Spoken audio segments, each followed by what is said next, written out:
Rien ne vaut la simplicité. Alors voici ma recette de fruits au chocolat. Ici, j'ai des litchis. Et cette drôle de chose, ça s'appelle des physalis. On verra ça tout à l'heure, mais on va d'abord s'intéresser à notre chocolat. Donc je le mets à cuire au bain-marie. Enfin à cuire, à fondre pour être exact. Donc une casserole, de l'eau chaude, une autre casserole. Et puis là, on laisse tranquillement nos fruits. Alors les physalis, c'est cette jolie chose. Et en fait, quand on écarte les pétales, le fruit apparaît. Donc on va juste le nettoyer. Voilà. Et on peut le mettre de côté. Alors en ce qui concerne les litchis, j'ai eu la chance, j'ai trouvé des litchis qui étaient encore sur leur branche. Et justement, je vais utiliser cette branche, c'est-à-dire que je vais couper de façon à laisser un petit morceau. Et à partir de là, je vais le peler.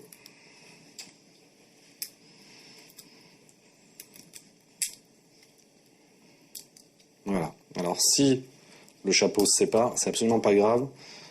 Je vais juste égaliser légèrement.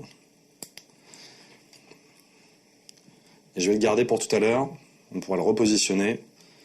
Là, ce sera le petit décor final. Bon, fruits chocolat, ça pourrait presque être trop simple. Donc on va rajouter un petit décor extérieur. J'ai ici des pistaches dans le mortier. Et on va les écraser.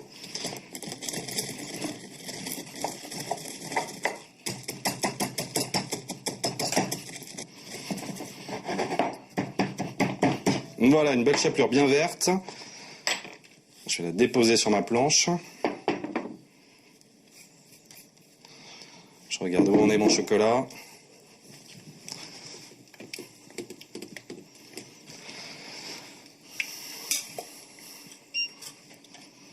On voit, il reste quelques petits morceaux encore dans le chocolat. Et en fait, avec la chaleur résiduelle, tout ça, ça va fondre. Bon, on va pouvoir attaquer la baignade de nos fruits. Donc comme je l'ai dit pour les physalis, je vais les attraper par les petites feuilles. Voilà, chocolat, la petite panure, le papier.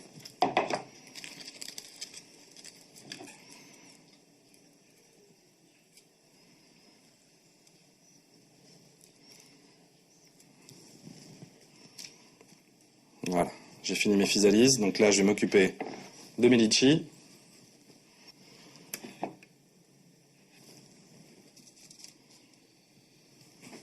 Donc là, je laisse sur mon papier sulfurisé 5-10 minutes. En fait, le but du jeu, c'est que le chocolat croûte. Et comme ça, on n'aura plus qu'à les déposer pour notre présentation.